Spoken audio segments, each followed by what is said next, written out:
in Mysore until such activities are put to a standstill. Thank you. Sri Anil Desai ji.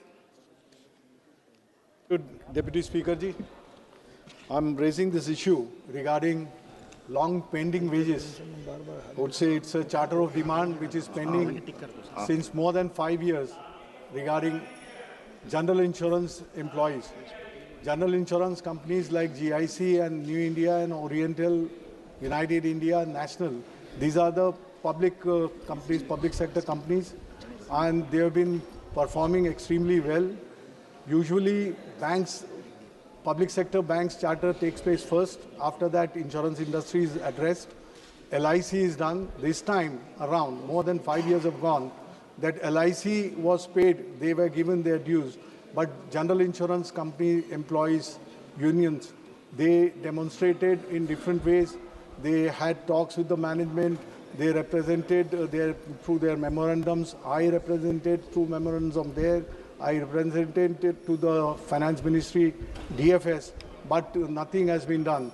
And since the performance was also good, government expected that 2 or 3 companies out of them perform well. Government had infused capital also. The results were good, and for no reason, the reasons best known to the government, why the employees' rights have been withheld. By this, I'm drawing the attention of the government. At the same time, this August House would also agree with me that whatever is due to the employees, their right should be given. I hope the government takes cognizance of this and expedites the wage revision of the employees. Thank you. Honourable members, N.K. Premchandran ji. Thank you very much, Mr. Chairman, sir. I would like to draw the attention of the Home Ministry as well as the External Affairs Ministry regarding an issue of illegal recruitment of youth personnel from India to foreign countries. Mr. Chairman, sir, the human trafficking of Indian citizens, particularly Kerala to the Myanmar cybercrime becomes a major issue. There is a network system of cybercrime cell personnel and their agents to offer good jobs in USA and taken job aspirants to Bangkok airport on tourist visa. Then they were trapped and taken to unknown places of Mayawadi. Youth from Kollam, Sri Vishnu Prida Srinarayanan, he is one of the victims of this trap. He belongs to my constituency. The cyber criminals at Mayawadi is having a network in India for human trafficking. The traffickers confiscated their documents and demanding huge amount for their release. The underworld criminals at Myanmar tortured the victims physically and mentally. They killed those who opposed their illegal acts. More than 144 people are there. 74 people have already been caught. Most of the people are in the detention center of the Bangkok. So I would like to urge upon the government to initiate immediate diplomatic action to prevent human traffic to Mayawadi in Myanmar and legal action against the agents of cyber cell criminals in India. And also I would like to urge the government and the Foreign Affairs Minister do the needful so as to bring back all the persons who are trapped in the detention center. They are now under the custody of the Thailand Bangkok government. That is to be done at the earliest. With these words I conclude. Thank you very much, sir. Thank you. Thank you. Srimati Rusi Biraji. सभापति महोदय, मेरा संसदीय क्षेत्र मुरादाबाद है और मुरादाबाद के अधिकांश लोगों का रोजगार और व्यवसाय के जरिए के लिए महाराष्ट्र में और मुंबई में जाना आना पड़ता है। मैं धन्यवाद करना चाहूँगी रेल मंत्री जी का कि उन्होंने हमारे आग्रह पर मुरादाबाद के लिए एक डायरेक्ट ट्रेन, मुरादाबाद से मुंबई के लिए एक डायरेक्ट ट्रेन चलाई जो कि सप्ताह में 1 दिन चलती है। मैं आपके माध्यम से आग्रह करना चाहूँगी कि ये ट्रेन जो कि मुरादाबाद से मुंबई जाती है डायरेक्ट, वो सप्ताह में 1 दिन न जाके प्रतिदिन अगर जाए तो मेरे क्षेत्रवासियों को मुरादाबाद आने जाने में, अपना रोजगार और व्यवसाय करने में सुविधा होगी। मैं आपका बहुत दिल से धन्यवाद करना चाहती हूँ कि आपने मुझे बोलने का समय दिया। धन्यवाद। माननीय सदस्य श्री तापिरगांव जी। Thank you honourable chairman. आज मैं इस सदन में एक ऐसा ऐतिहासिक इशू को मैं गवर्नमेंट ऑफ इंडिया से अटेंशन ड्रॉ करना चाहूँगा। The institution of Dalai Lama is in question today. as His Holiness the 14th Dalai Lama is 90 years old. उसके बाद the Nalanda Tibetan Buddhism has got the religious practice of incarnations. आज 90 years का बाद reincarnations होगा, लेकिन आज the communist party of China ने interfere किया है कि the 15th Dalai Lama will be approved and recognised by the communist party of China. आज Dalai Lama his holiness Dalai Lama 90 years होने के बाद ये एक क्वेश्चन मार्क है ऑनरेबल चेयरमैन सर. इसलिए मैं इस नालंदा बुद्धिज्म के लिए, तिब्बतियन बुद्धिज्म के लिए दलाई लामा नहीं है. आज दुनिया का बुद्धिज्म के लिए his holiness 14th Dalai Lama एक सिंबल है. तो इसलिए मैं गवर्नमेंट ऑफ इंडिया से ये कहना चाहूँगा कि his holiness Dalai Lama is the messenger of peace, non violence and compassion. India, the land of non-violence, should recognize His Holiness the 14th Dalai Lama by awarding Bharat Ratna for his service to non-violence, compassion and peace to the world. Thank you. Thank you. Honorable Member Shri Malvinder Singh Kangji. सभापति जी, speaker on कर दो जी please. Speaker mic. Thank you sir. Sir, दुनिया में जब धार्मिक आज़ादी और ह्यूमन वैल्यूज़ की बात होगी या उसमें सबसे बड़ी शहादत की बात होगी, तो दुनिया में कोई इतनी बड़ी शहादत नहीं है जितनी गुरु तेग बहादुर साहब, जो 9वें गुरु थे. आज से 350 साल पहले उन्होंने धार्मिक आज़ादी और ह्यूमन वैल्यूज़ के लिए अपनी शहादत दी थी.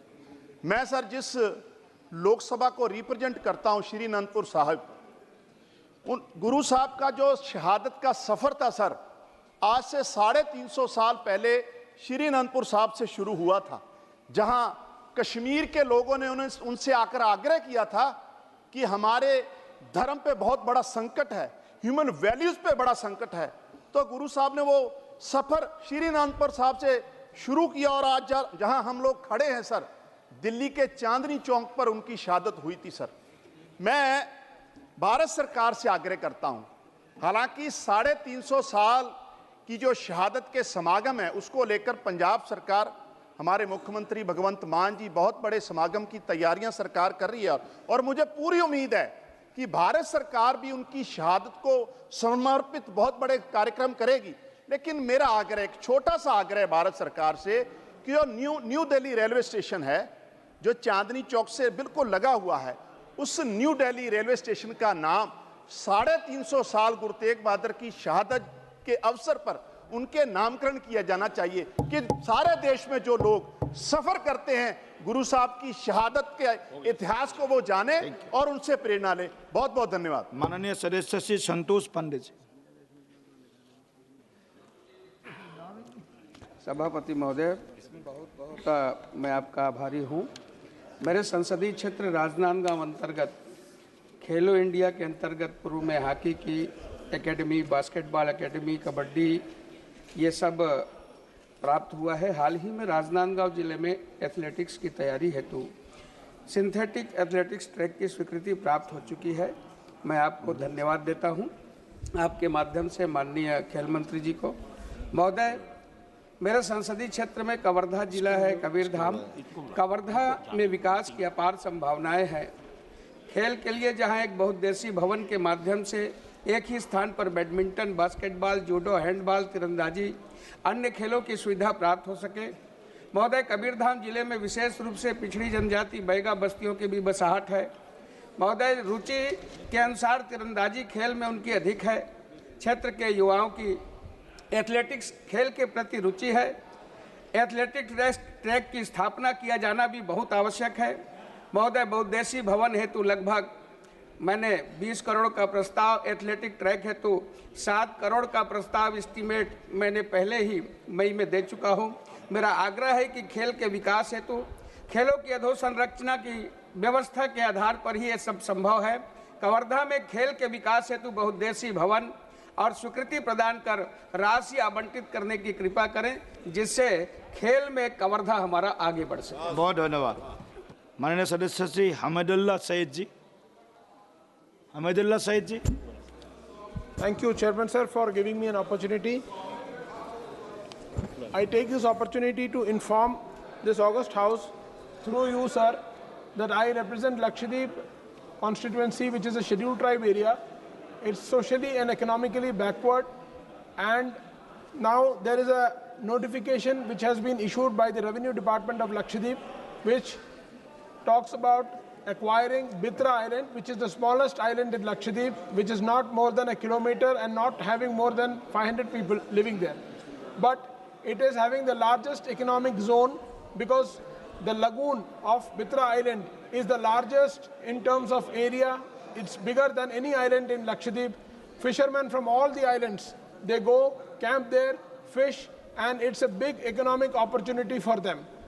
The pretext on which the Revenue Department is acquiring this land is national security. For the last so many decades, after independence, we have never had any issue of national security, sir. For national security, already Bitra Island is having a Coast Guard unit and a Navy unit.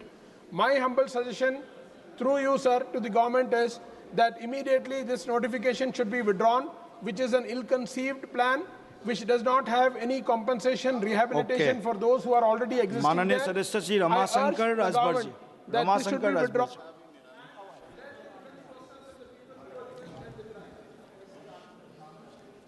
आभारी हूँ महोदय, बहुत भारी मन से एक विषय उठा रहा हूँ जो पूरे देश का है और हम सभी सांसदों का है। महोदय, नृत्यांगना मंच पर परफॉर्मेंस कर रही है, वहीं गिरी मर गई।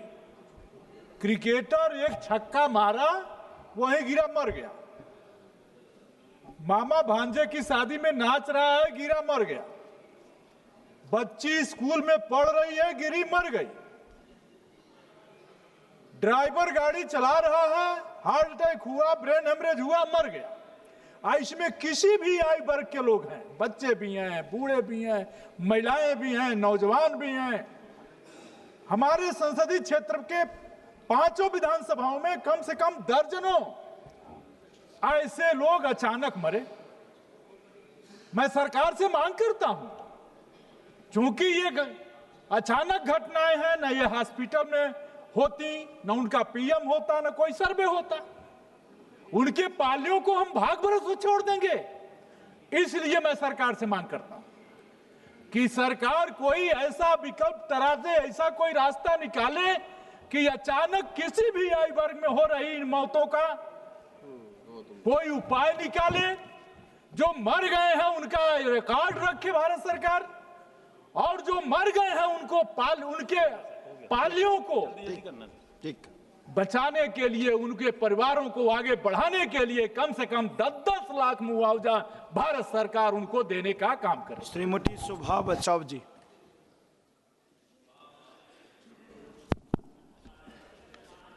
धन्यवाद अध्यक्ष महोदय, आपण मला 0 आवरमध्ये बोलण्याची संधी प्राप्त करून दिली। अध्यक्ष महोदय, माझ्या धुळे लोकसभा मतदारसंघामध्ये कसमादे आणि खान्देश भागामध्ये कांदा उत्पादक आणि कपाशी उत्पादक शेतकरी मोठ्या संकटात सापडलेला आहे, अतिशय हवालदिल झालेला आहे। याचं कारण म्हणजे कांद्याला भाव नाही आहे। कांद्याचा उत्पादन खर्च जो आहे तो 1500 ते 1800 रुपयापर्यंत होतो, परंतु तेवढे देखील त्याला 700-800 रुपये भाव सध्या चालू आहे।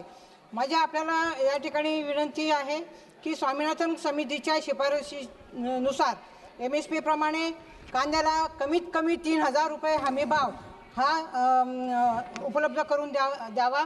त्याचप्रमाणे शेतकऱ्याला शेती करण्यासाठी बी बियाणं, खतं, पेस्टिसाइड्स, शेतीची अवजारं लागतात, त्याला 18 ते 25% GST भरावा लागतो, तो शासनाने या ठिकाणी रद्द करावा। वाढत्या आत्महत्या रोखण्यासाठी अध्यक्ष महोदय संपूर्ण कर्जमाफी ही शासनाने द्यावी, कारण शेतकरी हा खऱ्या अर्थाने आपण म्हणतो की भारत हा कृषी प्रधान देश आहे, पण त्या शेतकऱ्याला खऱ्या अर्थाने प्रदान करण्यासाठी सर्वतोपरी प्रयत्न हा शासनाच्या माध्यमातून या ठिकाणी झाला पाहिजे अध्यक्ष महोदय। त्याचप्रमाणे आयात निर्यात धोरण जे आहे ते देखील अस्थिर झालेलं आहे. माझी आपल्याला विनंती आहे की आपल्या माध्यमातून सरकारला मी विनंती करते की एक कमिटी स्थापन करून आयात निर्यात धोरण जे आहे धन्यवाद. ते स्थिर करावं. धन्यवाद अध्यक्ष महोदय. माननीय सदस्य श्रीमती सुप्रिया सुले जी. सर, मी आज 0 आवरमध्ये आपण वेळ दिला याच्याबद्दल आभारी मानते, पण मी खूप जड अंतःकरणाने आज एक अतिशय संवेदनशील मुद्दा मांडणार आहे.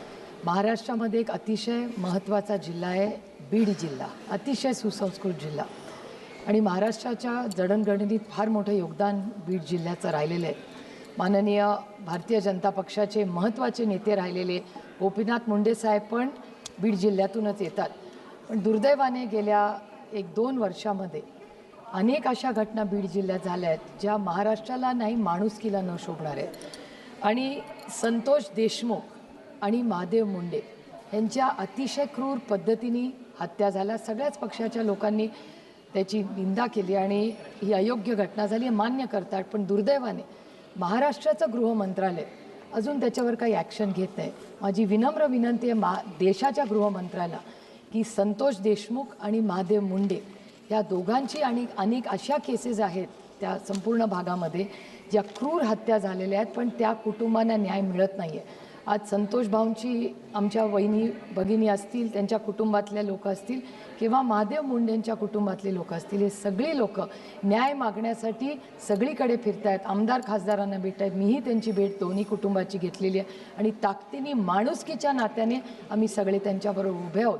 त्यामुळे महाराष्ट्र सरकार त्यांना न्याय देत नाही आहे, तर या दोन्ही देशमुख आणि मुंडे कुटुंबाला न्याय मिळावा एवढीच विनम्र आणि त्याची CBI इन्क्वायरी व्हावी अशी माझी गृह मंत्रालयाला विनम्र विनंती. धन्यवाद जी.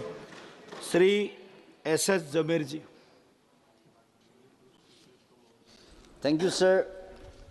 I just wanted to bring to this August House about the environmental and pollutions, climate problems, the vegetations, and water conservations in the river treatments. Our country is facing all these problems, and we cannot only rely on the modern technologies.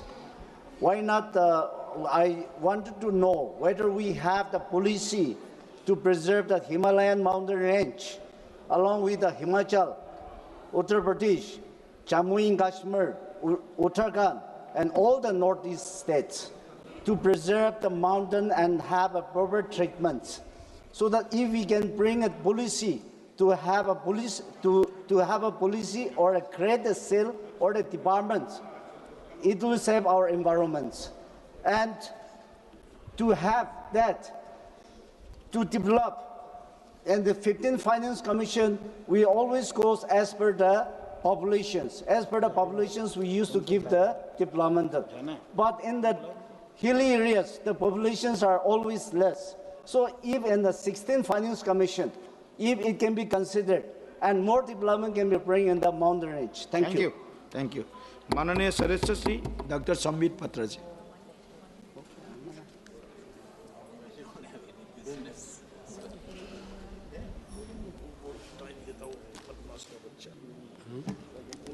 Mic. Thank you.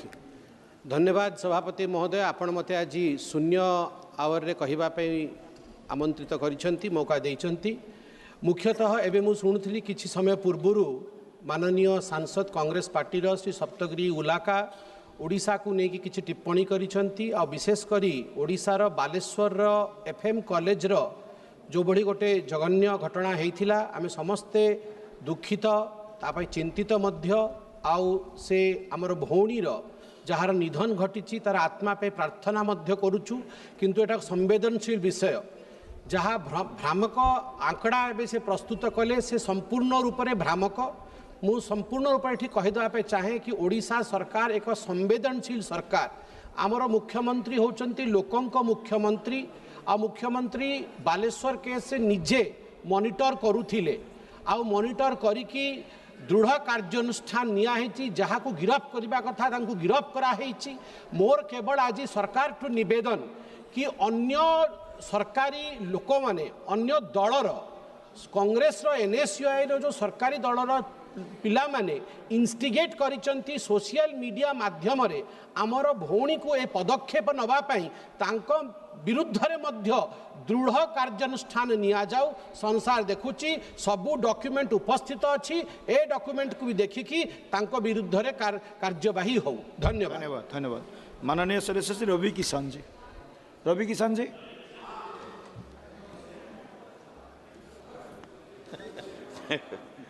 धन्यवाद महोदय। आपने 0 our में मुझे लोक महत्व के इस मामले को उठाने की अनुमति दी, उसके लिए मैं आपको धन्यवाद देता हूं।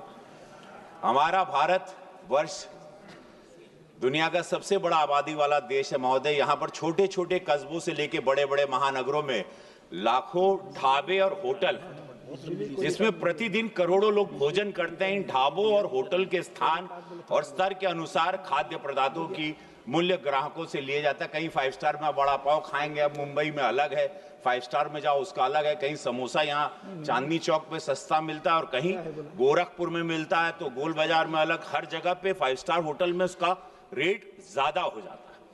किसी भी ढाबे या होटल में किस वस्तु की मात्रा क्या होगी ये माननीकरण नहीं किया गया है। कहीं कटोरी भर छुट्टा में दे देला, कहूँ बड़का मिलाला, कहीं छोटा समोसा मिलता है, कहीं बड़ा मिलता है। ये आज तक हमको भी समझ में नहीं आया। इतना बड़ा बाजार जिसमें करोड़ों की संख्या में ग्राहक हैं, बिना किसी रूल्स और रेगुलेशन के लिए चल रहा है और के साथ चल रहा है। हमारे यशस्वी प्रधानमंत्री जी ने पिछले 11 वर्षों में देश के विभिन्न क्षेत्रों में युगांतकारी परिवर्तन किए, लेकिन अभी तक ये क्षेत्र छूता है। अंततः मैं आपके माध्यम से सरकार से मांग करता हूं कि छोटे ढाबे से लेकर सामान्य होटल, अच्छे रेस्टोरेंट, 5 स्टार होटल्स आदि सभी स्थानों पर मिलने वाले खाद्य पदार्थों के मूल्य, गुणवत्ता और उसकी मात्रा को निर्धारित करने के लिए कानून बनाना चाहिए, ताकि देशवासियों को उचित मूल्य पर सही मात्रा में गुणवत्ता युक्त खाद्य पदार्थ उपलब्ध हो सके। किसी ढाबे में तड़का दाल 100 रुपए में, किसी में 120 रुपए में, किसी में 250, किसी 400। बस धन्यवाद महोदय। बड़ा समोसा दिलवाइए सर। धन्यवाद। उम्मीदवार राम बेनीवाल जी। धन्यवाद अध्यक्ष महोदय।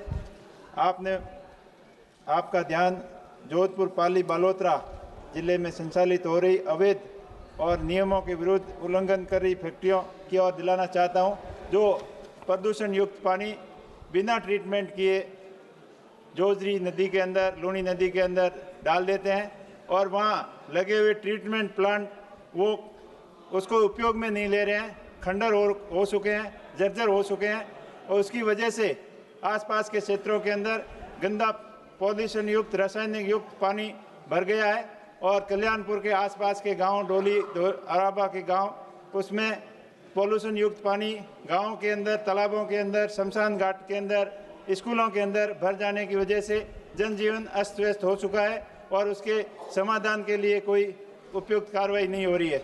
तो मेरी आपके माध्यम से सरकार से मांग है कि पॉल्यूशन विभाग को सख्त किया जाए और वहाँ टीम भेजकर उनकी जो अवैध फैक्ट्रियाँ चल रही है उनका निरीक्षण करके अवैध फैक्ट्रियों को बंद करवाएं और जो ट्रीटमेंट प्लांट नहीं चल रहे हैं उन ट्रीटमेंट प्लांटों को चलाएं और नए ट्रीटमेंट प्लांटों की व्यवस्था की जाए ताकि भविष्य के अंदर इस समस्या का समाधान किया जा सके।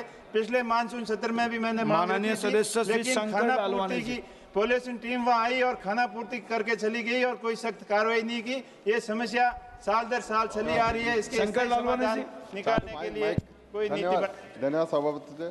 मैं माननीय प्रधानमंत्री श्री नरेंद्र मोदी जी का और माननीय नितिन गडकरी जी का धन्यवाद देना चाहता हूं कि जिन्होंने केंद्र सरकार द्वारा इंदौर को देश के सबसे बड़े दूसरे सबसे बड़े आउटर रिंग रोड की सौगात दी। इसमें जिनकी जमीन जा रही है उन किसानों का कुछ मुद्दा है, मैं आपके सामने रखता चाहता हूँ, सरकार उस पर विचार करे। पहला किसानों का मुद्दा है कि उनको बाजार मूल्य पर मुआवजा मिलना चाहिए, जो वर्तमान बाजार मूल्य है उसमें मुआवजा मिलना चाहिए।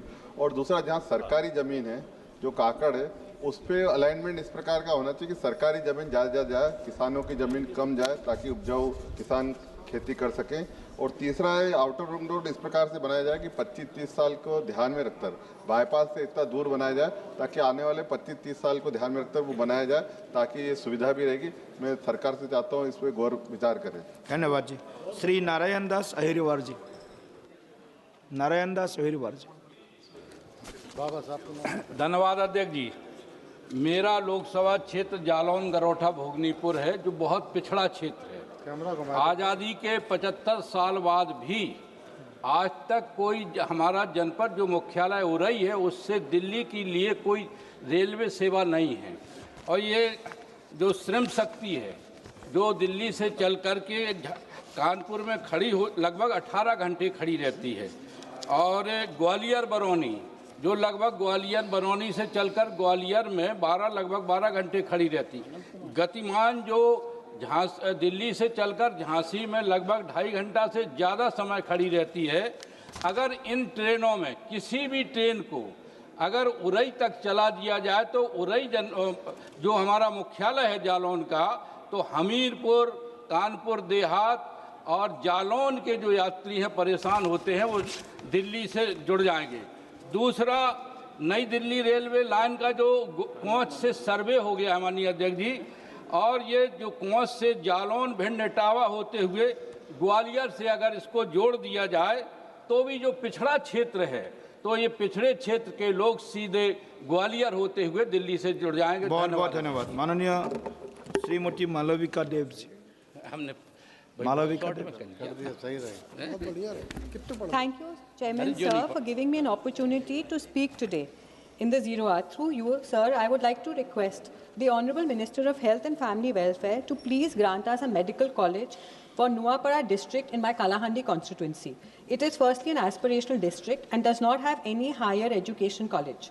It would be a big development for the area if our minister would grant this, as not only would people be able to pursue their career from their own constituency, but also the opening of a medical college would help the people in a big way by offering different kinds of treatment to the people of the constituency.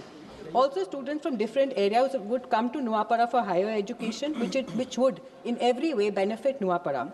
Hoping and praying that this Nuapara Medical College is sanctioned soon and work starts soon. Thank you so much, sir. Thank you. माननीय सदस्य श्री परिमल शुक्लवैद्य जी।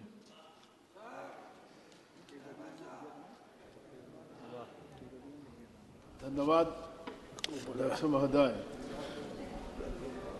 आपने आज हमको एक जरूरी मुद्दा उठाने का मौका दिया। आपका जानकारी है कि आप आज ये सभा का भी अध्यक्ष है, मेरा पार्टी का भी अध्यक्ष है असम का, इसलिए आपका बड़ा घाटी का बारे में, सिलचर का बारे में इंच इंच जानकारी है। भले भांति आप जानता है सर कि हमारा सिलचर क्षेत्र असम का रिमोटेस्ट प्लेस है। इसमें आने जाने का बस रोडवेज, रेलवेज एंड एयरवेज। साल भर में रोडवेज तो लैंडस्लाइड का बारे में, रेलवेज तो लैंडस्लाइड का बारे में 3 महीना बंद रहता है, फ्लड एंड लैंडस्लाइड। हमारा एक ही चारा है कि हम एयरवेज से कलकत्ता होते हुए या गुवाहाटी होते हुए हम दिल्ली आना या अलग सा कोई जगह पे जाना। इसमें क्या है सर, पहले हमारा सिलचर से त्रिपुरा का फ्लाइट चलता था, सिलचर से मेघालय का फ्लाइट चलता था, अभी तो नहीं है। फिर एक हमारा ये एयर इंडिया का भाया कलकत्ता एंड गुवाहाटी एक फ्लाइट था आने जाने का दिल्ली तक, ये भी बंद पड़ा हुआ है। तो इसलिए मेरा मांग है आपका माध्यम से सिविल एविएशन मिनिस्टर से कम एक फ्लाइट तो आने जाने के लिए सिलचर टू दिल्ली देने का कृपा करें। बहुत नहीं तो हम लोग का बहुत प्रॉब्लम है सर। तो आपका माध्यम से ये मैं सिविल एविएशन मिनिस्टर को अर्जी पेश करता हूँ। पहले भी लिख के दिया हूँ हम लोग, तो अभी तक तो कोई काम हुआ नहीं। काम होने के लिए आपका माध्यम से विनती करता हूँ। ऑनरेबल मेंबर श्री कंगना रनावत जी।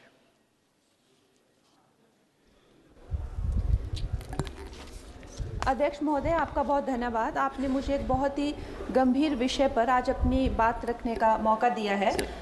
जैसा कि हम सब देख ही रहे हैं टेलीविज़न पे, जो मेरा क्षेत्र है मंडी, वहाँ पर कितनी भारी बाढ़ आ रही है, बादल फट रहे हैं और जान माल का बहुत ज़्यादा नुकसान हो रहा है। कितने ब्रिजेस, कितने गांव बिल्कुल बह गए हैं और हमें जो है केंद्र सरकार से जितनी भी राशि आ रही है, जो भी हज़ारों करोड़ की जो भी रिलीफ का फंड आ रहा है, स्टेट गवर्नमेंट जो है उससे क्या काम कर रही है, कितना काम कर रही है, भावित क्षेत्रों में पुनर्वास का, वो हम जानना चाहते हैं कि कितना फंड केंद्र सरकार से आया है, कब कब आया है, क्योंकि स्टेट गवर्नमेंट उसको एक्नॉलेज नहीं कर रही है। दूसरा अध्यक्ष महोदय, हमारे जो दुर्गम, अभी जैसे कल मंडी सदर में भी बहुत बड़ा एक फ्लड आया, करोड़ों का नुकसान हुआ, तो एनडीआरएफ, आईटीबीपी की जो भी हमारे यहाँ से जो भी आर्मी फोर्सेज आके रक्षा करती है, उसकी जो एक समय सीमा क्या तय की गई है वो भी हमें बताने की कृपा करें। और साथ में इस तरह की जो आपदाएं होती है, खासकर हम लोग देख रहे हैं कि हिमाचल में बहुत रैपिडली हो रही है, तो उसके लिए जो भी कोई रिपोर्ट है या किसी तरह की अनुशंसित दीर्घकालीन शमन जो भी रणनीतियां सरकार ने, केंद्र सरकार ने बनाई हैं, उनके बारे में भी हमें बताइए। धन्यवाद। धन्यवाद जी।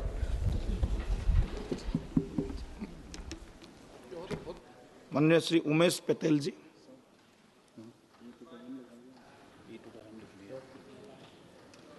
Sir mic. माननीय महोदय जी, हमारे प्रदेश के प्रशासक द्वारा महाभयानक परंपरा शुरू कराई जा रही है। सारे सर्किट हाउस प्राइवेट हाथों में सौंप दिए जा रहे हैं। पहले सरकारी फंडों से करोड़ों करोड़ रुपए के अति लग्जरियस सर्किट हाउस बनाए जाते हैं। जैसे ही सरकारी पैसे पे वो प्रोजेक्ट बन जाते हैं, वैसे ही वो निजी हाथों में सौंप दिए जाते हैं। यहाँ तक कि दिल्ली स्थित एक मात्र सरकारी भवन भी निजी हाथों में सौंप दिया गया। महोदय, अब हमारे प्रदेश में कन्वेंशन सेंटर बनाया जा रहा है। जानते हैं वो किस पर?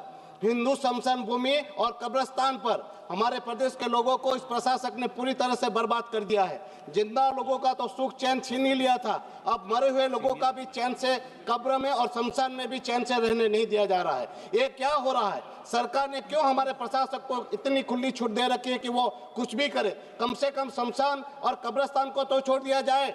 और जब हमारे प्रशासक को सरकारी प्रोजेक्ट बनाकर निजी हाथ में सौंपकर एक प्रकार से बेच ही देना है, तो प्रशासन शमशान और कब्रिस्तान में कन्वेंशन सेंटर बनाकर यूं कहे कि शमशान भूमि और कब्रिस्तान को भी बेच देंगे। मैं सरकार से मांग करता हूं कि इस विषय पर संज्ञान ले और हमारे प्रदेश के लोगों का और हक और अधिकार की रक्षा करे, कब्रिस्तान और शमशान भूमि की रक्षा करे और सरकारी निवासों को भी सरकारी रहने दिया जाए। क्योंकि आज सरकारी निवास के लिए हमारा दमन और दीव में 700 किलोमीटर की दूरी है महोदय जी, और जब एक दूसरे प्रदेश में जाते हैं तो सरकारी आवास के लिए वो तरसते हैं। 500 रुपया का रूम आज 8,000 से 12,000 हो गया है। तो आज मैं आपसे निवेदन करना चाहता हूं, सर्किट हाउसों को हमारे लोगों के लिए रखा जाए और हमारे शमशान भूमि और कब्रिस्तान की रक्षा की जाए। धन्यवाद। आदरणीय सदस्य श्री गणेश सिंह जी। धन्यवाद सभापति महोदय। मैं आपके माध्यम से देश के शिक्षा मंत्री जी से एक आग्रह करना चाहता हूं कि जो भारत देश में भारतीय प्रौद्योगिकी संस्थान है IIT, अभी राज्यों में इनको खोला जाना है, लेकिन इसके साथ एक पॉलिसी बना दी कि दूसरा एक राज्य में दूसरा नहीं खुल सकता, जबकि उत्तर प्रदेश में दूसरा भी खुला हुआ है। मध्य प्रदेश में इंदौर में IIT है, लेकिन वहाँ से 700 किलोमीटर दूर मेरा क्षेत्र है, बिंद का क्षेत्र है, जो सतना औद्योगिक जिला है, वहाँ पर भी IIT एक संस्थान खोला जाए। अगर IIT संस्थान नहीं खुल सकता तो कम से कम कैंपस तो खोला जा सकता है, ऐसा मैं शिक्षा मंत्री जी से मांग करता हूँ। Thank you. Shri Suresh Kumar Sethkar ji.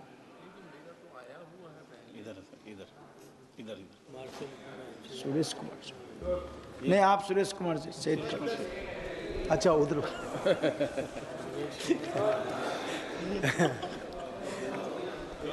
Honorable Speaker, sir, thank you for giving me the opportunity. The Dhobi caste is also called Rajaka. Chakali is in the scheduled caste list in 70 states, who are obtaining the reservation facilities. On the other side, 11 states, Telangana, Andhra Pradesh, Karnataka, Tamil Nadu, Maharashtra, Gujarat, Punjab, Haryana, Madhya Pradesh, Chhattisgarh and Goa. These states, Dhobi's caste in OBC list, deprived of the SC reservation facilities. All these people, social status is similar. Equal, people get equal facilities. They are representing the matter before the state and union government, but nothing is materialized. Every time the social justice minister replied to initiate the issue, from the state government concerned. If any report they send that, also return to the same name of modalities, etc. I request the Government of India take up the issue directly and do justice for the uniform SC status to Dhobi people in entire India. It also brought to your notice that the profession itself amount to untouchability. They are extending services to the society from birth to death. Thank you. Thank you. Srimati Shatabdi Rai ji. আমি আমার বীরভূম কনস্টিটিউয়েন্সির কিছু post office নিয়ে কথা বলতে চাই, মারগ্রাম এবং আরও কিছু। আমি জানি যে আজকে এই ইমেল এবং ফ্যাক্স এবং হোয়াটসঅ্যাপের যুগে চিঠির কোনো মূল্য নেই, কিন্তু চিঠি ছাড়াও পোস্ট অফিসের অনেক কাজ আছে যা আমাদের সমষ্টিগত মানুষের প্রয়োজনে হয়। আমার ওখানে কিছু পোস্ট অফিস আছে যেগুলো ভগ্নদশা অবস্থা, ভূতের মতন অবস্থা, যেখানে রেনোভেশনের জন্য বললে মিনিস্ট্রি থেকে বলা হচ্ছে এমপি ল্যাড থেকে করে দেওয়ার জন্য। আপনি ভালো করে জানেন যে এমপি ল্যাড মাত্র 5 কোটি টাকা, যাতে বাংলায় বলে নুন আনতে পান্তা ফুরোয়, কিছুই করা যায় না। তারপরে যদি পোস্ট অফিস যা যা রেকমেন্ডেশন আমাদের তরফ থেকে, এমপিদের তরফ থেকে মিনিস্টারের কাছে যায়, সেগুলো যদি আমাদেরকেও চাপিয়ে দেওয়া হয় তাহলে আমরা কিছুই করতে পারবো না। তাই আমার অনুরোধ যে মন্ত্রিত্ব, যে দপ্তরে যে কাজগুলো আছে তারা যদি সঠিকভাবে পালন করে তাহলে আমাদের এই 5 কোটি টাকা দিয়ে আমরা কিছু করতে পারি, কিংবা এমপি ল্যাড বাড়িয়ে দেওয়া হোক, আমরা সব কাজ করে দেবো। Thank you. Thank you. Shri Rajkumar Sangwan ji. 15-20 minute. धन्यवाद सभापति महोदय। माइक एमपी एलईडी के बारे में होगा। धन्यवाद सभापति महोदय। आज आपने मुझे लोक महत्व के मुद्दे पर बोलने का अवसर प्रदान किया। महोदय, मेरे लोकसभा क्षेत्र बागपत से गुजरने वाली जो हिंडन नदी और कृष्णा नदी और साथ में ही मेरठ से काली नदी, उनका इतना दूषित पानी है कि जो उसके आसपास के गांव हैं उनके जहरीले पानी से आसपास के गांवों का जो पीने का पानी है वो दूषित हो गया है, और दूषित पानी के कारण वहाँ के निवासियों को कैंसर जैसी गंभीर बीमारियों से जूझना पड़ रहा है। उन नदियों का मुझे खूब अच्छी तरह ध्यान है। पहले उन नदियों का पानी इतना स्वच्छ रहता था जल कि लोग बाग अपना जिस समय पर्व होते थे उसके किनारे अपने मेले लगाते थे, उसमें स्नान करते थे, और अगर कोई सिक्का उसमें गिर गया तो वो पानी में साफ नजर आता था, उसको निकाल लेते थे। लेकिन आज बहुत दूषित पानी है, ना उनकी सफाई का इंतजाम है, ना कोई दूसरा उसमें काम है। मैं आपसे मांग करना चाहता हूँ कि जो नदियों के किनारे, जो नदियों के जल को दूषित करने वाले शुगर मिल या इंडस्ट्री जैसी जो उद्योग हैं, जो पानी को दूषित कर रहे हैं, जिस कारण लोग गंभीर बीमारी से जूझ रहे हैं, उन फैक्ट्रियों पर, उन उद्योगों पर उनको दंडित किया जाए। और सरकार से मैं मांग करता हूं आपके माध्यम से कि परियोजना बनाकर उन नदियों के दूषित जल को स्वच्छ करने के लिए नदियों का सफाई का अभियान शुरू किया जाए, ताकि लोगों का जीवन बचाया जा सके। धन्यवाद। ई तुकाराम जी।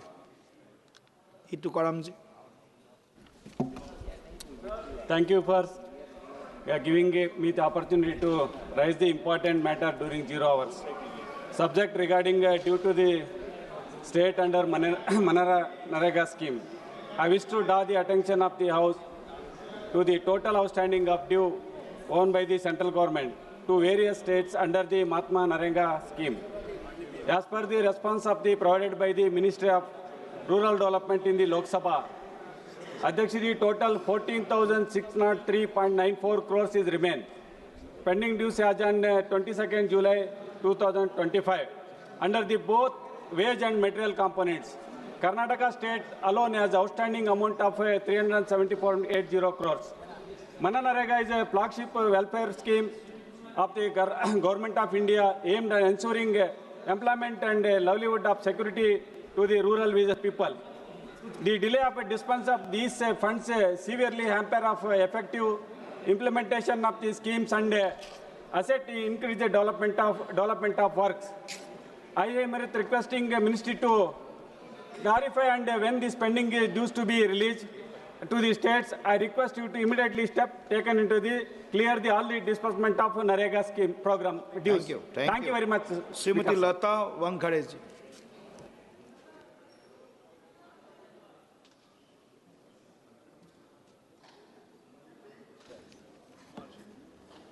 धन्यवाद माननीय सभापति महोदय जी। आज इस प्रतिष्ठित सदन में मैं अपने क्षेत्र के एक ऐतिहासिक लोक महत्व के मुद्दे को दृढ़ता के साथ प्रस्तुत करना चाहती हूँ। मैं सभापति जी महोदय, मैं आपके माध्यम से माननीय विमानन मंत्री जी से आग्रह करती हूँ कि सागर में एक आधुनिक हवाई अड्डा और कार्गो टर्मिनल की स्थापना को तत्काल स्वीकृति प्रदान करें। सागर मध्य भारत का हृदय, एक संभागीय मुख्यालय और स्मार्ट सिटी है, जो अपनी भौगोलिक स्थिति के कारण रणनीतिक रूप से अत्यंत महत्वपूर्ण है। यह मध्य भारत का एकमात्र ऐसा स्थान है जो लॉजिस्टिक हब बनने की अपार संभावनाएं रखता है। सागर में बीना रिफाइनरी, मैं माननीय प्रधानमंत्री जी का धन्यवाद ज्ञापित करना चाहती हूँ, जिन्होंने 50,000 करोड़ की हमारी बीना रिफाइनरी को विस्तार देने का सराहनीय कार्य किया है, और जिसका शुभारंभ भी माननीय नरेंद्र मोदी जी ने ही किया था, जो क्षेत्र में औद्योगिक क्रांति ला रहा है। इससे न केवल उद्योगों का विकास हो रहा है, बल्कि रोजगार के नए अवसर भी सृजित हो रहे हैं। माननीय सभापति महोदय जी, सागर में सैन्य इकाइयां और कंटोनमेंट बोर्ड की मौजूदगी इसे राष्ट्रीय सुरक्षा के लिए महत्वपूर्ण बनाती है। साथ ही रानी दुर्गावती टाइगर रिजर्व और अन्य विश्व प्रसिद्ध पर्यटक स्थल सागर को पर्यटन का चमकता सितारा बनाते हैं। यहाँ का केंद्रीय स्थान देश के हर कोने को जोड़ने में सक्षम है। हवाई अड्डा और कार्गो टर्मिनल न केवल सागर बल्कि पूरे मध्य भारत के आर्थिक और सामाजिक विकास का आधार बनेगा। एक सेकंड माननीय सभापति महोदय जी, इस परियोजना से लॉजिस्टिक क्षेत्र में हजारों रोजगार, पर्यटन में वृद्धि और औद्योगिक विकास को नई गति मिलेगी। मैं माननीय किंजरापू राम मोहन नायडू जी से निवेदन करती हूँ कि इस मांग को प्राथमिकता देते हुए सागर के सुनहरे भविष्य को साकार करें। सागर की जनता की आकांक्षाएं और मध्य भारत का गौरव आपकी इस पहल से नई ऊंचाइयों को छुएगा। बहुत बहुत शुक्रिया सर। सर, पिछले 20 साल से डबल इंजन की सरकार है बिहार में। 13 करोड़ में लगभग 3 करोड़ लोग अपने परिवार को पालने के लिए अलग अलग राज्यों में खट रहे हैं सर। मेरे इलाके का चूँकि बंगाल से सटा हुआ है, वहाँ की बोली बंगाली से मिलती है। आज हरियाणा में, उत्तर बिहार में, उत्तर हिंदुस्तान में उन लोग को तंग किया जा रहा है। Bengali speaking people from Bengal, Assam and Kishanganj, Simachal and Bihar are being harassed, and वो अपना आधार कार्ड, वोटर कार्ड देने पे भी उनको बोला जाता है ये फ्रॉड कार्ड है। मेरी आपसे, आपके माध्यम से गुजारिश है कि हरियाणा सरकार खास करके उनको चिताया जाए कि इस तरह का हरकत ना करें, ताकि हमारे लोगों को तकलीफ हो। दूसरा, ये सरकार जब से आई है सर, माइनॉरिटीज़ को टारगेट किया जा रहा है, मुसलमान माइनॉरिटीज़ को, और छत्तीसगढ़ में आपने देखा होगा जिसके बारे में चर्चा हुई, उसको भी टारगेट किया जा रहा है। मेरी आपसे आग्रह है कि ये रुकना चाहिए। बहुत बहुत शुक्रिया। धन्यवाद। माननीय सदस्य कमलजीत शेरावत जी।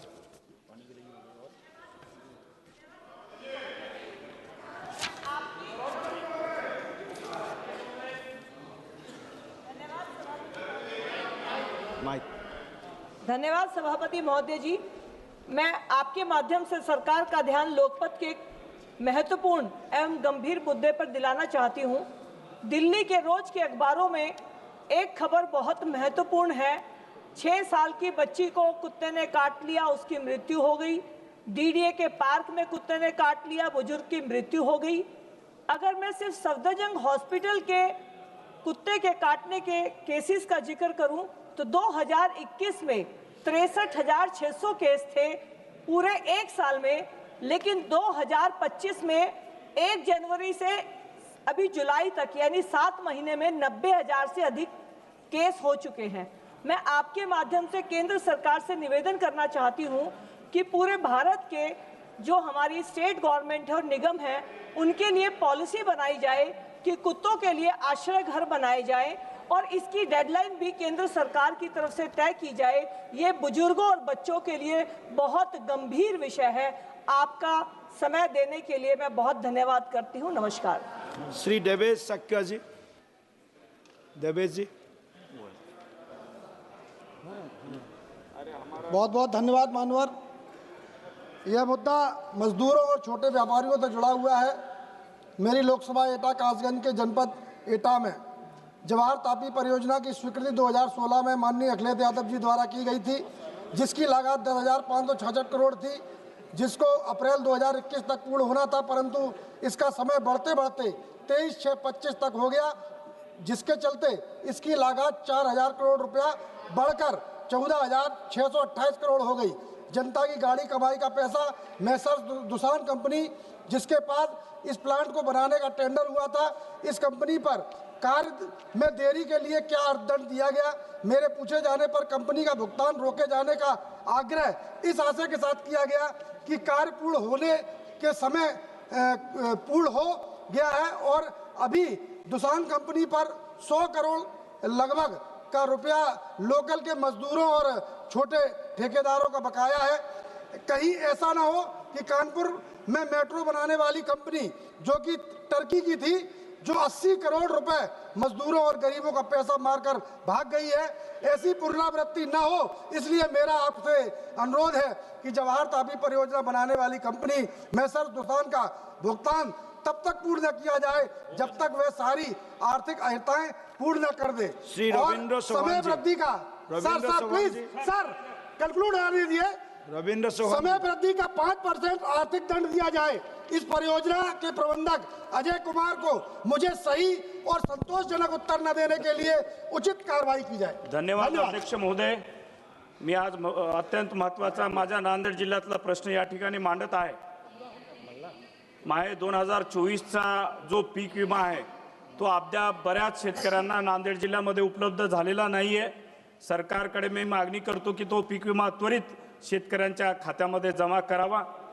मागच्या 1.5 महिन्यापूर्वी नांदेड जिल्ह्यामध्ये केळी पिकाचं बरंच नुकसान झालेलं आहे। आमचा केळी उत्पादक शेतकरी त्या ठिकाणी बरंच त्यांचं नुकसान झाल्यामुळं आणि कंपनीनं केळी पीक विमा मंजूर केला नाही। त्यामुळे मी आपल्या सरकारच्या माध्यमातून मागणी करतो की नांदेड जिल्ह्यामध्ये एक ऑटोमॅटिक वेदर स्टेशन त्या ठिकाणी उभारावं आणि सगळ्यात महत्त्वाचं 7 ऑगस्टला हरित क्रांतीचे जनक म्हणून डॉक्टर स्वामीनाथन यांची जयंती आहे। त्यांच्या जयंतीच्या मुहूर्तावर पूर्ण भारतभर त्या ठिकाणी ॲग्रिकॉस डे जे कृषी विद्यार्थी दिवस म्हणून या ठिकाणी सरकारनं साजरा करावा अशी सरकारकडे मी मागणी करतो। धन्यवाद। श्री उत्कर्ष वर्मा जी।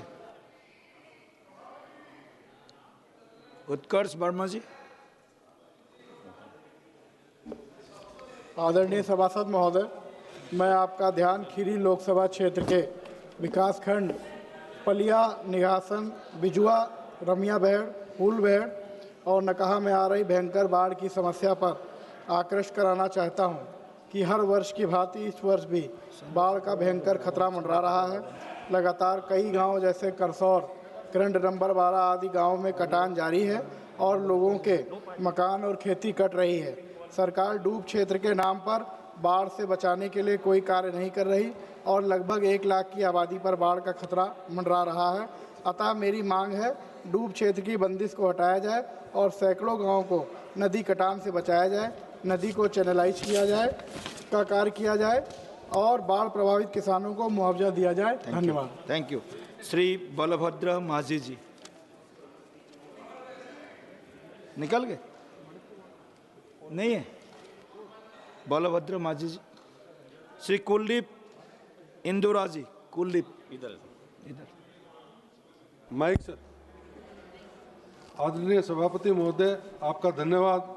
आपके माध्यम से इस सदन का ध्यान एक गंभीर राष्ट्रीय सुरक्षा और सामाजिक संकट की ओर आकर्षित करना चाहूँगा। तो मेरे लोकसभा क्षेत्र गंगानगर, हनुमानगढ़ सहित राजस्थान के पाकिस्तानी सीमावर्ती जिलों को बुरी तरह से प्रभावित कर रहा है। आदरणीय ऑपरेशन सिंदूर से पहले और बाद भी पाकिस्तान से ड्रोन के जरिए हथियारों और नशीले पदार्थों की तस्करी लगातार हो रही है। महोदय, मेरे लोकसभा क्षेत्र गंगानगर, हनुमानगढ़ व पंजाब के साथ साथ राजस्थान के नशे और हथियारों की तस्करी का नया केंद्र बनता जा रहा है। तस्करी के कारण अपराध, नशाखोरी में भी काफ़ी वृद्धि हुई है।